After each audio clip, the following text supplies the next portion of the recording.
하나님을 믿는 사람이나 모세를 모르는 사람은 없을 겁니다. 모세는 이스라엘을 애굽 땅에서 가나안 땅으로 인도해낸 위대한 지도자입니다. 오늘 본문의 시편 90편 제목을 보면 하나님의 사람 모세의 기도라 그렇게 되어 있습니다.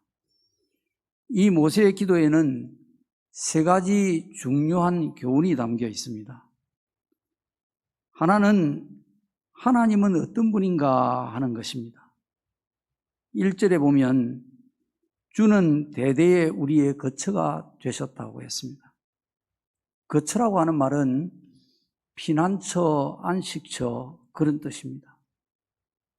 이 이스라엘 백성들은 조상 아브라함 때부터 안정되지 못하고 방황하는 삶을 살았습니다.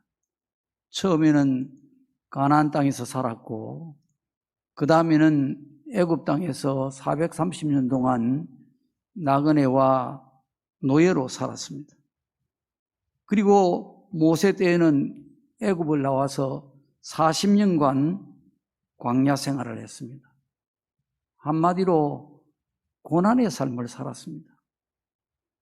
그런데도 하나님이 항상 그들과 함께 해주셨습니다. 끊임없이 그들을 보호하시고 지켜주셨습니다.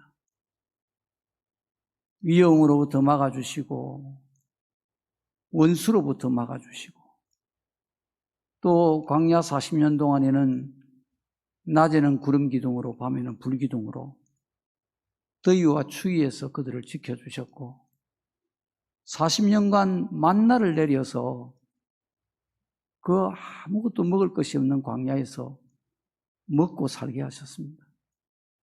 그리고 물이 없을 때는 반석에서 또 물이 나게 하셨습니다. 하나님은 그들의 피난처가 되어주셨고 그들의 안식처가 되어주셨습니다. 오늘 우리가 살아가는 이 고달프고 힘든 세상에서도 여전히 하나님은 우리의 피난처가 되시고 우리의 안식처가 되시는 것을 믿으시기 바랍니다. 시편 91편 9절로 11절에 보면 하나님을 피난처로 믿고 사는 자는 화가 미치지 아니하고 재앙이 오지 아니하나니 하나님이 천사들을 명령하사 모든 길에서 지키게 하심이라고 했습니다. 비록 우리에게 화가 오고 재앙이 온다 할지라도 그 재앙이 우리를 쳐서 쓰러뜨리지 못할 것입니다. 왜냐하면 하나님이 천사들을 명령해서 그 모든 화와 재앙을 막아주시고 그것이 도리어 복이 되게 할 줄을 믿으시기 바랍니다. 또 하나님은 어떤 분이냐? 2절에 보면 영원부터 영원까지 주는 하나님이십니다. 그렇게 되어 있습니다. 하나님이라고 하는 말은 성경에 원어를 보면 여러 가지 명칭이 나옵니다. 그런데 오늘 이 본문에 나오는 하나님은 엘이라고 하는 단어로 표현이 되어져 있습니다. 이 엘이라고 하는 단어는 신이라는 뜻입니다. 그리고 힘이 센 자, 강한 자, 전능한 자 그런 뜻을 가지고 있습니다. 그러니까 하나님은 한마디로 천지 만물을 조성하신 힘이 세고 강하고 전능하신 신이다 그런 뜻입니다. 이 현대를 살아가는 인간이 보면 정말 지식이 많이 발달하고 과학이 엄청나게 발달했습니다.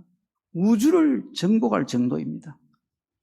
이렇게 대단한 것 같아도 막상 문제가 닥치고 보면 인간이 참 무력하고 무능하다는 것을 절실히 알게 됩니다.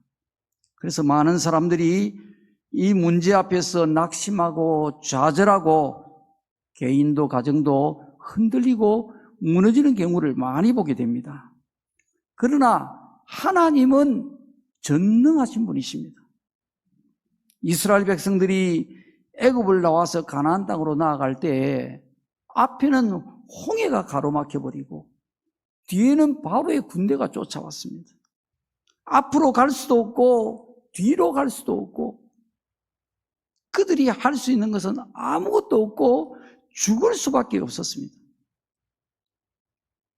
백성들은 원망하고 하나님을 향해서 울부짖고 통곡하고 그랬지만 믿음의 사람 모세는 하나님 앞에 부르짖었습니다. 하나님이 모세를 향해서 내 지팡이를 홍해를 향해서 내밀으라 말씀하실 때에 홍해가 갈라졌습니다. 바다를 육지처럼 이스라엘 백성들이 건너게 되었고 그들을 뒤따르던 바로의 군대는 다시 바닷물이 합쳐져서 다 수장되고 말았습니다. 이 위대하신 분이 바로 우리가 믿는 하나님이십니다. 좌우 사방이 막혀서 길이 없어도 우리는 하나님께 부르짖고 기도해야 됩니다. 하나님이 우리를 실패와 낭패의 늪에서 건져주실 것입니다. 어떤 절망과 위기 속에서도 전능하신 하나님이 우리를 도와주실 것입니다. 28년 전 일입니다. 우리가 이 예배당을 건축하고 입당을 하고 난 뒤에 건축 대금 잔금 2억을 지불하지 못해가지고 이 건축회사가 그만 부도가 날 위기에 놓이게 되었습니다. 다 책에 있는 내용입니다. 양산에 있는 상호신용금고 사장이 장로님이셨는데 이 건축회사 사장님이 나를 데리고 그분에게로 갔습니다. 2억을 좀 융자를 좀 해달라고. 담보가 있습니까? 아무것도 없습니다. 신용으로. 왜냐하면 이 예배당은 그 당시에 담보가 금융기관에서 담보가 안 되는 거예요. 종교기관이 소유한 부동산은 담보로 취득할 수 없다라고 내부 규정에 다 나와 있어요. 그러니까 그냥 신용으로 2억을 좀 해달라고 부탁을 한 거예요. 고맙게도 그 장로님이 집이 있는 보증인 21명을 세워오면 2억을 신용으로 융자해 주겠다는 것입니다. 이것도 여러분 있을 수 없는 일입니다. 은행에서 여러분 신용으로 융자 안 해줍니다. 담보를 가져가도 될까 말까 하는데 신용으로 어떻게 융자를 해줍니까? 이분이 신용으로 융자를 해주겠다고 하는데 보증인을 그렇게 세울 수가 없습니다. 아무것도 할 수가 없었어요. 이 회사가 만약에 부도가 난다면 여러분 어떻게 되겠습니까? 회사 하나를 교회가 망하게 하는 것입니다. 그 사람들이 가만히 있겠습니까? 교회를 다 뒤집어 엎겠다는 것입니다. 교회가 망하는 것입니다. 하나님 앞에 부르짖고 기도할 수밖에 없었습니다. 그런데 이 장로님 사장님이 교회에 가서 새벽 기도를 드리는데 하나님께서 생생한 음성으로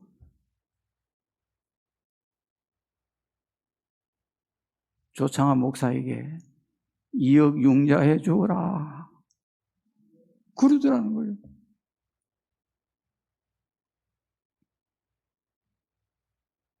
자기도 평생에 그런 음성을 처음 들어봤답니다. 깜짝 놀란 거예요. 그 다음 날도 사흘 동안을 똑같은 음성으로 조창한 목사에게 2억 융자해 주라.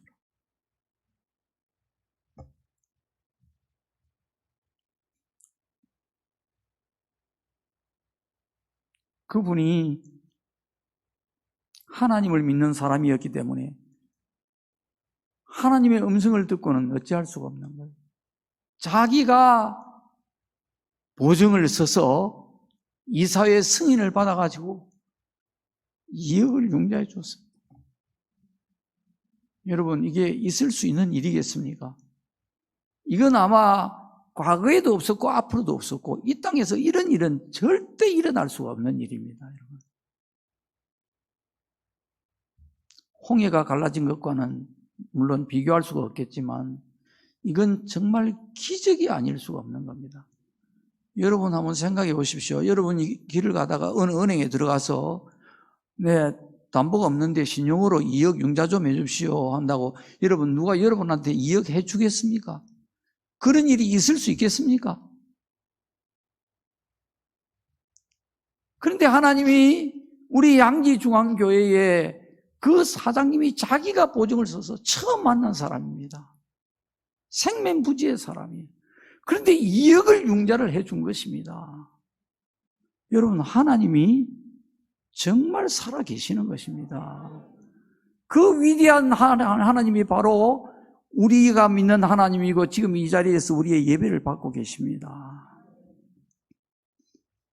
그 전지하고 전능하신 위대하신 하나님을 믿고 전심으로 의지하고 기도하는 자는 분명히 복이 있을 것입니다. 두 번째로 모세의 기도는 인생이 참 짧고 허무하다는 것을 가르치고 있습니다. 구구절절히 4절 말씀해 보면 주의 목전에는 1000년이 지나간 어제 같다. 밤의 한순간과 같다. 5절에는 잠깐 자는 것 같다. 아침에 돋는 풀과 같다. 인생이 그렇다는 것입니다. 9절에 보면 우리의 모든 날이 주의 분노 중에 지나가며 우리의 평생이 순식간에 다하였나이다. 여러분, 우리의 모든 날이 주님의 분노 중에 지나간다는 것입니다. 이게 무슨 뜻입니까? 우리가 죄 가운데서 산다는 것입니다. 모든 날이. 그러니까 저나 여러분이나 하나님 앞에서 단 하루도 죄 없이 완전하게 산 날이 없다는 것입니다. 그게 우리 인생입니다, 여러분. 그 남을 우리가 이렇게 손가락질을 할 수가 없습니다. 우리가 다 날마다 알게 모르게 하나님 앞에서 죄를 지으면서 산다는 것입니다. 하나님이 자비하셔서 오래 참으시고 기다려 주셔서 그렇지 주님의 분노 중에서 우리의 모든 날이 지나간다는 겁니다. 순식간에 우리의 평생이 다 해버린다는 것입니다. 순식간에. 오래 사는 것 같아도 인생이 참 너무 짧고 너무 허망한 것입니다. 10절에 보면 우리의 연수가 70이요 강건하면 80이라도 그 연수의 자랑은 수고와 슬픔뿐이요 신속히 가니 우리가 날아가나이다.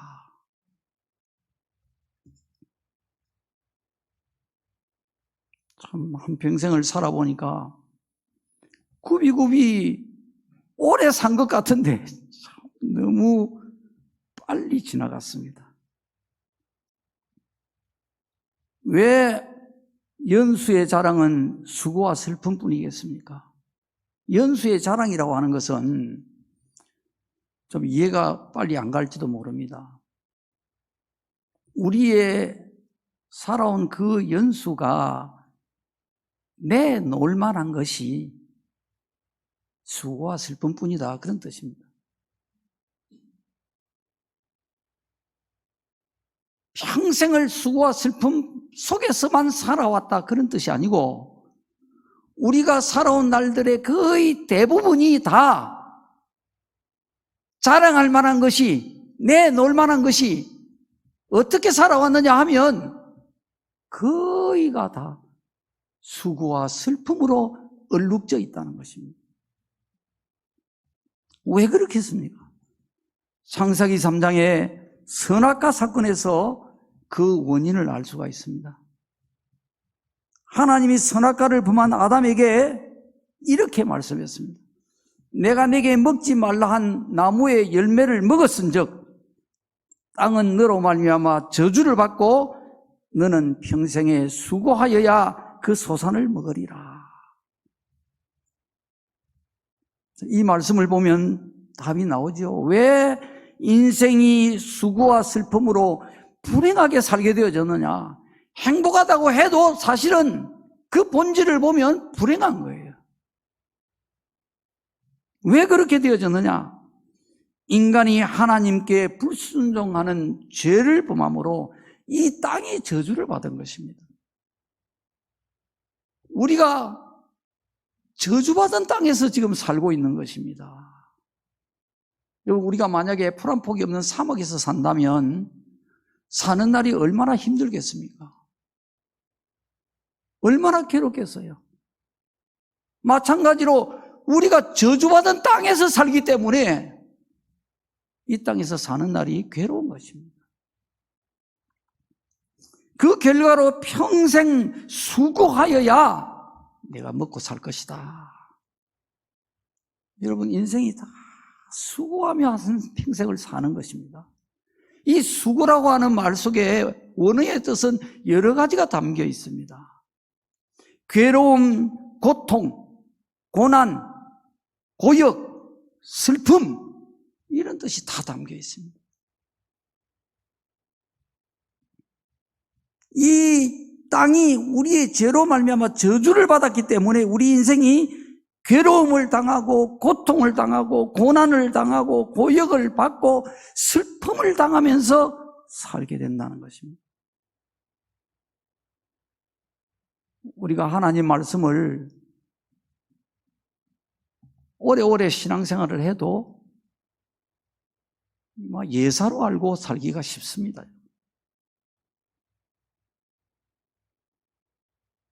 사실은 하나님 말씀은 곧 하나님이시거든요.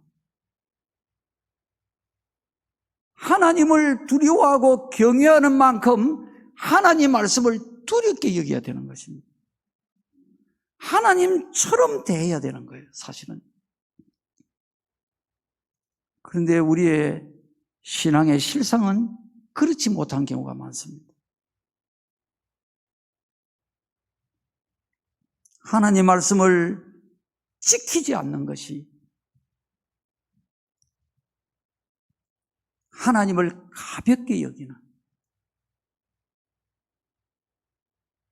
하나님을 무시하는 무거운 죄라는 것을 여러분이 알아야 됩니다. 이 하나님 말씀을 지키지 않는, 우리가 가볍게 여기는 이 죄 때문에 우리의 삶에 저주가 따라오고 수고와 슬픔을 당하게 된다는 사실을 잊지 마시기 바랍니다. 모세는 이 수고와 슬픔뿐인 한평생이 신속히 간다는 것입니다. 새가 날아가는 것처럼 그냥 날아가 버린다는 거예요. 옛 사람들이 그런 말을 했어요. 세월은 유수와 같다. 흐르는 물과 같다는 것입니다. 근데 모세는 물처럼 흘러가는 게 아니라 그냥 날아가 버린다는 것입니다. 휙 하고 지나가 버린다는 거예요. 어린 친구들과 상가들로 뛰어다니면서 철없이 놀던 때가 눈앞에 선한데, 제가 우리 아파트에서 엘리베이터를 타보면 사람들이 나더러 할아버지라 그럽니다.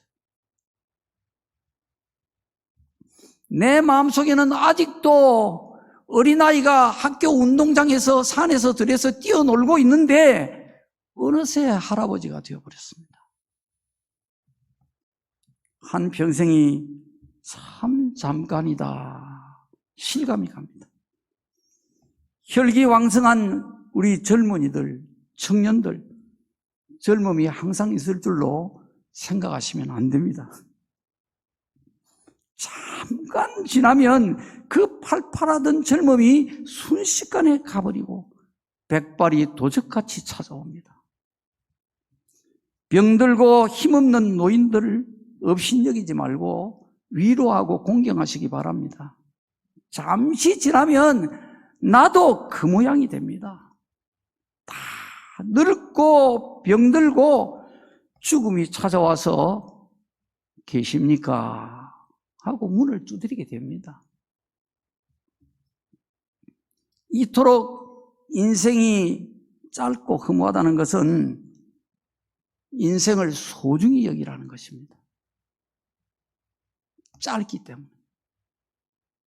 여러분, 요즘은 맛있는 것들이 너무 좋은 음식들이 많이 나오니까 그런데 옛날에는 아이스케이크 제일 좋았잖아요. 그 아이스케이크 하나 여름에 사면 처음에는 막 벅벅 비어 먹습니다. 먹다 보면 이제 조금밖에 안 남아요. 거의 다 먹어버린 거예요. 그럼 그때는 어쩝니까? 아까워서 그거 비어 먹지 못합니다. 혓바닥을 가지고 핥아 먹습니다. 아까워서.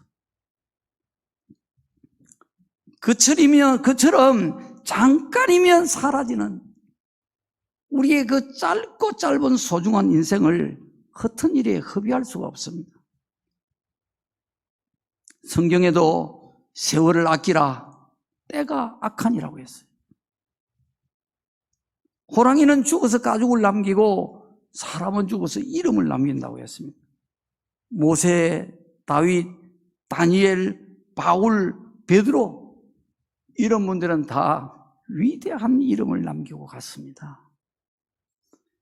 우리의 짧은 인생 소중히 여기고 잘 살아서 여러분의 이름이 하나님 앞에서 또 사람 앞에서 자랑스러운 이름이 되시기 바랍니다.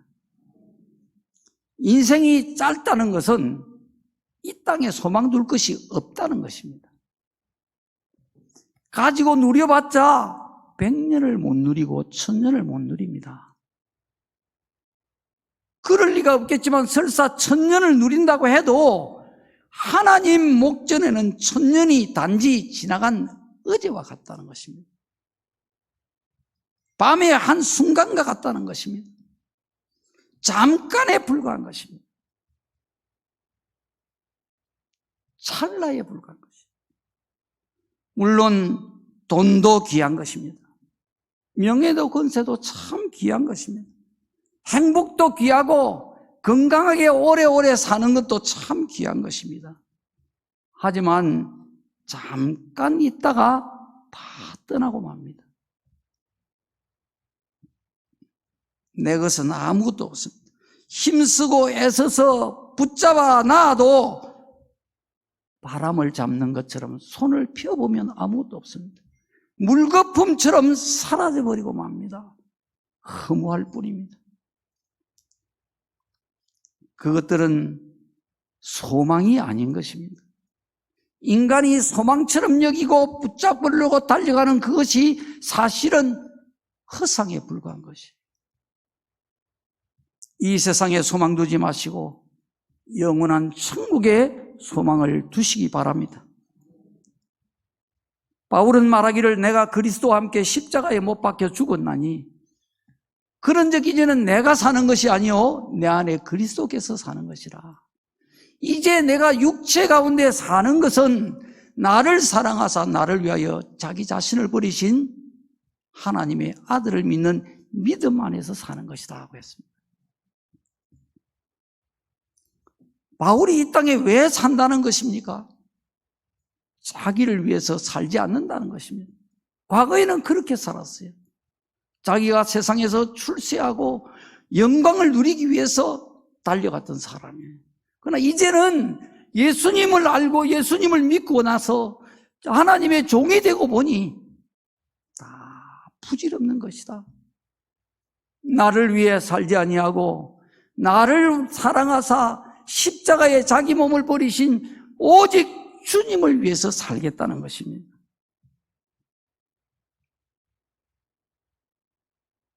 이게 사실은 지혜입니다. 지혜. 자기 자신을 위해서 사는 사람은 하나님의 아들을 믿는 믿음 안에서 사는 것이 아닙니다. 하나님을 믿는다면서도 자기 자신을 위해서 사는 것은 참된 믿음이 아니라 이 말이에요. 장차 구원을 받기도 힘들 뿐 아니라 구원을 받는다고 해도 하나님 앞에서 불 가운데 구원을 받은 것처럼 다 공록이 다 타버리고 아무것도 받을 것이 없는 그런 부끄러운 구원 겨우 받게 되는 것입니다. 오직 천국의 소망을 두고 주님을 위해서 사는 자는 이 땅에서도 하나님의 사랑을 받고 하나님 앞에 섰을 때는 칭찬과 상급과 영원한 영광을 누리게 될 것입니다. 세 번째로 모세는 사람이 어떻게 살아야 하는지, 이 짧은 인생을 무엇을 위해 어찌 살아야 하는지 하나님께 지혜의 마음을 달라고 기도합니다. 12절에 우리에게 우리의 날 계수함을 가르치사 지혜로운 마음을 얻게 하소서. 우리의 남은 날이 얼마나 되는지 그것을 계산해 가면서 살 수 있는 그런 사람으로 살게 해달라는 거예요. 그래서 지혜로운 마음을 가지고 살게 하나님 도와달라는 거예요.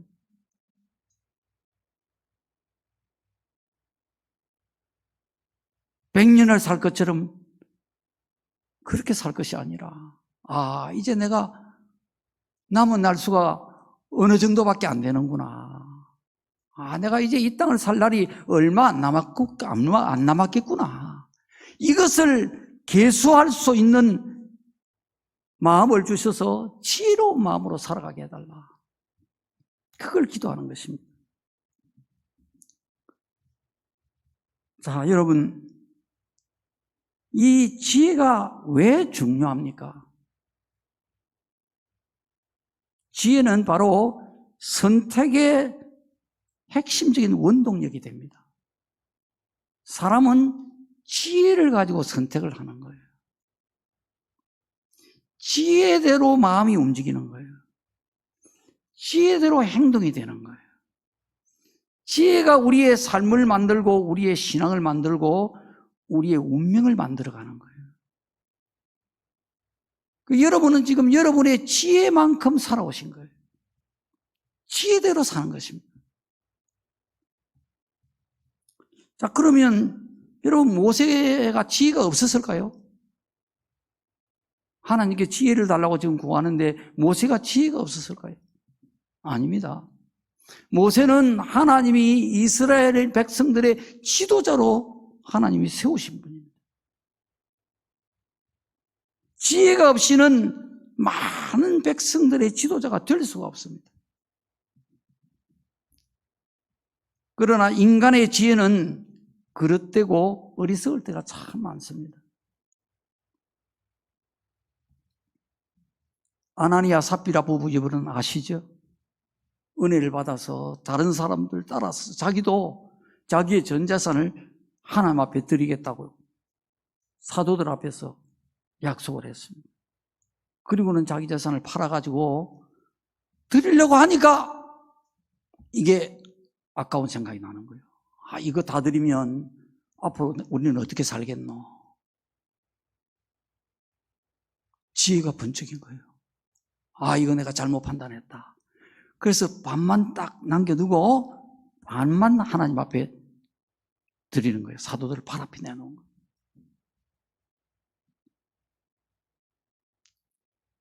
이들 부부는 하나님을 성령을 속인 죄로 하나님의 진노를 받아서 그날 그 시에 다 죽고 말았습니다. 지혜가 그들을 죽게 만든 거예요. 이게 인간의 지혜입니다. 인간의 지혜는 한계가 있고 모순이 있는 거죠. 오류가 있는 거예요. 요즘 나라가 시끄럽고 어지러운 이유가 무엇입니까? 인간의 욕심과 죄에서 나온 지혜 때문입니다. 이 인간의 죄는 자칫하면 이게 꾀가 되고 술수가 되어버리는 거예요. 인간에게서 나오는 이 지혜의 공통점은 뭐냐? 내 유익을 위해서 다른 사람을 해롭게 하는 것입니다.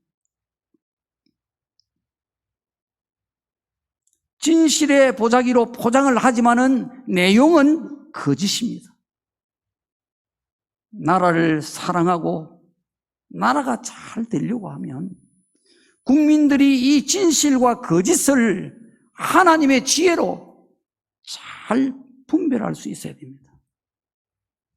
이것이 하나님 앞에서 살아가는 성도들의 책임이고, 우리가 하나님 앞에 서게 되면 우리가 나라를 얼마나 사랑했느냐, 이 나라를 위해서 우리가 하나님의 백성으로서 어떤 역할을 했느냐, 심판을 받게 됩니다. 성도는 그래서 하나님께 지혜를 구해야 됩니다. 하나님의 지혜로 모든 것을 공평하게 의롭게 판단을 할 수 있어야 됩니다.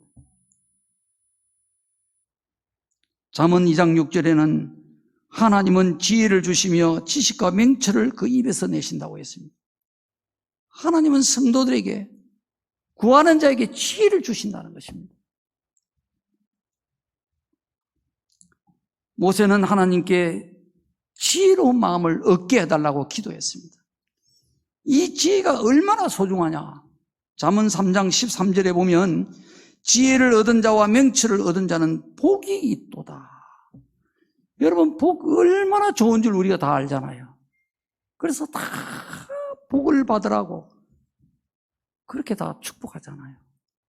아, 그럼 참 복스럽게 생겼다. 복이잖아요, 복. 이 복이 어떻게 있느냐 말이에요. 우리가 원한다고 잡는다고 오는 게 아닙니다. 하나님이 복을 주셔야 되는 거예요. 지혜를 얻은 자는 복이 있다는 것입니다. 그토록 원하는 복 있는 사람이 된다는 것입니다. 지혜가 있어야 됩니다. 이는 지혜를 얻는 것이 은을 얻는 것보다 낫고 그 이익이 정금보다 나으니라. 여러분, 하나님으로부터 지혜를 얻는 것이 은을 얻는 것보다 낫고 금을 얻는 것보다 낫다는 것입니다. 성경이 그렇게 말씀합니다. 왜 그러냐? 지혜가 없으면요, 은을 얻고 금을 얻어도 사람이 죄악에 빠지게 되고 하지 말아야 될 짓을 하게 되어지고 세상에서 결국은 부끄러운 자가 되고 자기 신세 망치고 하나님 앞에 심판을 받게 됩니다.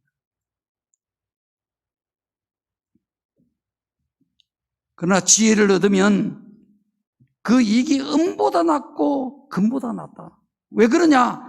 하나님의 사랑과 은총을 받도록 사는 것입니다. 하나님의 지혜를 얻으면 하나님이 기뻐하시도록 산다는 거예요. 하나님이 그 사람을 사랑하도록 산다는 거예요. 은총을 베풀도록 그렇게 산다는 것입니다. 지혜가 있기 때문에.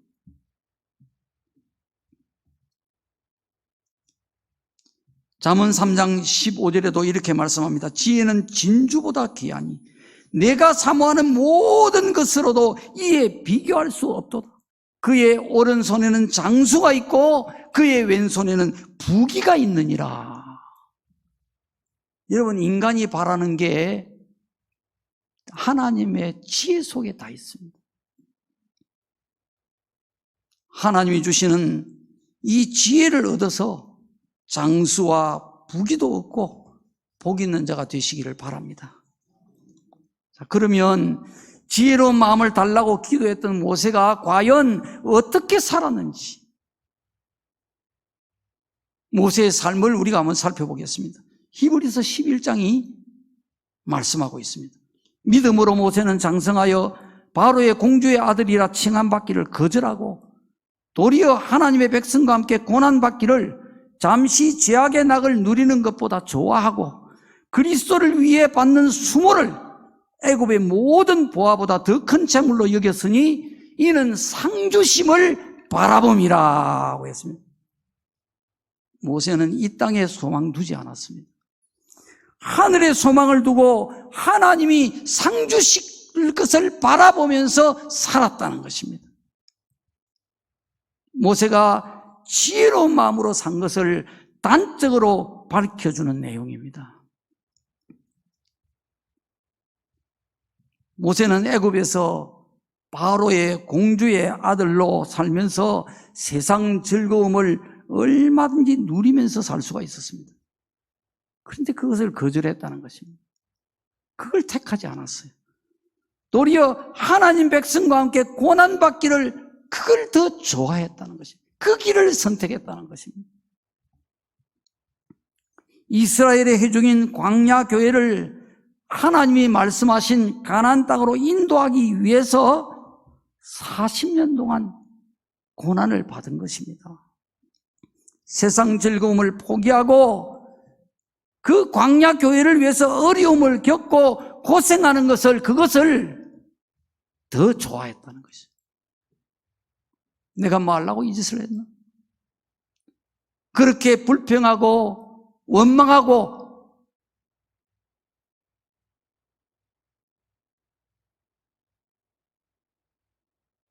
후회한 것이 아니라 오히려 그것을 더 좋아했다. 고난받는 것을, 하나님의 교회를 위해서 고난받는 것을 더 좋아했다.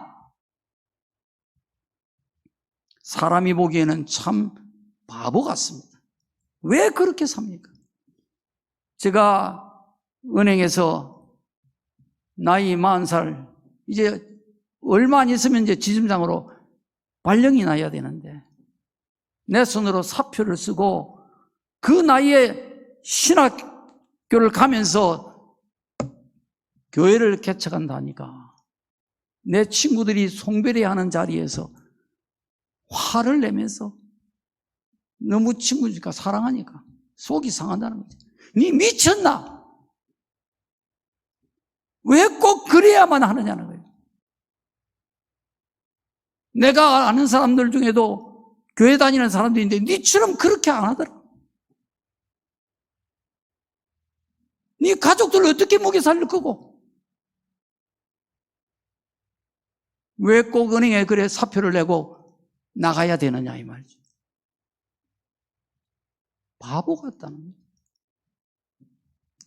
어리석다는 것입니다. 사람이 보기에는 그렇게 보이지만은 그러나 그것이 하나님이 기뻐하는 길이에요. 하나님이 하나님을 위해서 주님의 교회를 위해서 수고한 것을 하나님이 다 넘치도록 갚아주시는 거예요. 이게 지혜로운 마음입니다. 실제로 여러분 이제 이렇게 한 평생을 제가 주의 종으로 섬기다가 살고 보니까 제가 우리 학교 동기생들이 한 500명 가까이 되거든요. 내가 한 사람 한 사람 다는 모릅니다. 물론 그 중에 돈도 많이 벌고 큰 부자가 돼 있는 친구들도 몇몇 다 있다고 내가 듣고 있어요. 그러나 실상 내가 가장 복을 받은 사람이구나 하는 것에 의심이 없습니다. 참 하나님이 나를 복된 길로 인도해 주셨구나. 너무 감사한 거예요. 물론 하나님을 위해서, 교회를 위해서 고생은 한다고 했습니다. 그렇지만 하나님이 넘치도록 갚아주셨어요. 지금도 갚아주고 계시고요. 모세는 광야교회를 섬기기 위해서 받는 수모를 애굽의 모든 보화보다도 더 큰 재물로 여겼다. 여러분, 이 비교를 한번 보십시오. 애굽의 모든 재물보다도 더 큰 재물로 여겼다. 주님을 위해서 수모받는 것을. 이 수모받는다고 하는 것은 비난받고 질책받는 것을 말합니다. 주님을 위해서 비난받고 질책받는 것을 이 세상의 모든 보화보다도 더 큰 재물로 여겼다. 이게 정말 지혜로운 마음입니다. 반면에 여러분, 사람의 지혜는 어떻습니까? 세상에서 누리는 즐거움을 좋아합니다. 세상에서 재물을 얻고 그 재물로 기쁨과 만족을 얻고 자기 육신을 위해서 살려고 하는 것입니다. 이게 사람의 지혜입니다.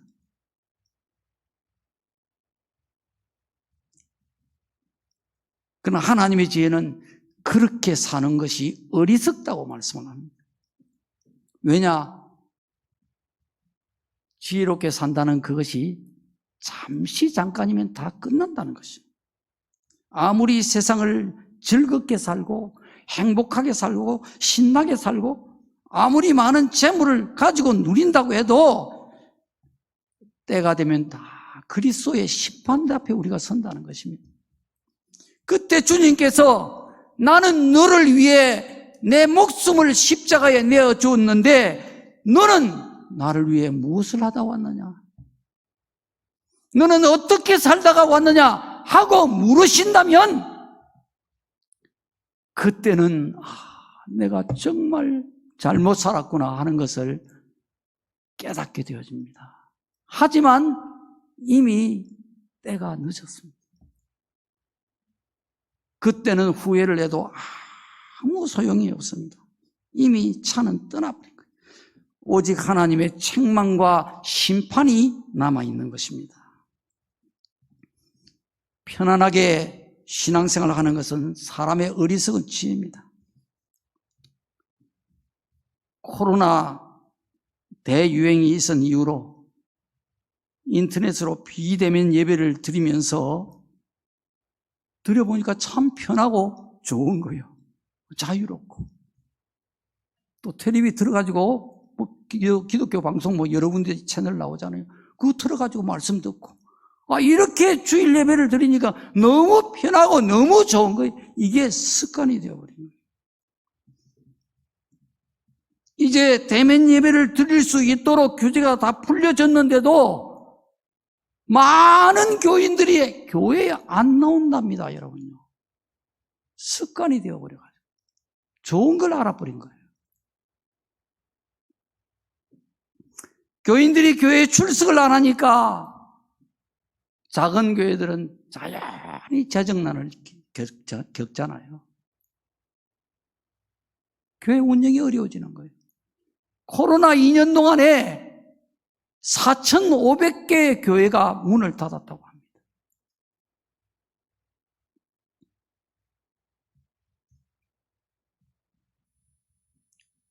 코로나의 영향이 여러분 엄청납니다. 사단이 세상을 쳤지만은 교회를 쳐버린 거예요.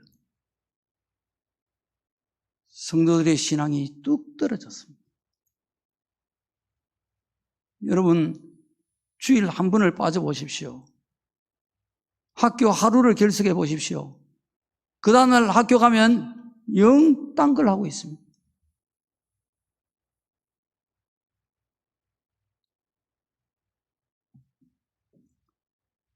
신앙이 식어지고 기도도 식어지고 열심도 식어지고 영적인 밤이 지금 캄캄한 밤이 되어가고 있습니다. 위기입니다. 영적 위기입니다. 주일을 성수하는 신앙이 허물어져 가고 있습니다.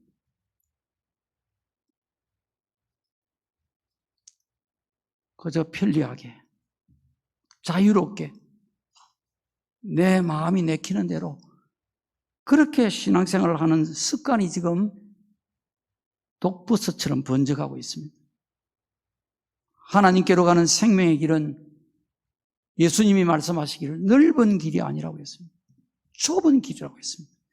길이 좁고 협착해서 가고자 하는 사람이 적다고 했습니다. 여러분, 남이 한다고 따라하면 안 됩니다. 영광의 길, 복된 길, 영생의 길, 하나님께로, 주님께로 가는 길은 좁고 험한 길이라고 주님이 말씀하셨어요. 하나님 섬기는 길은 편리하고 쉬운 길이 아닙니다.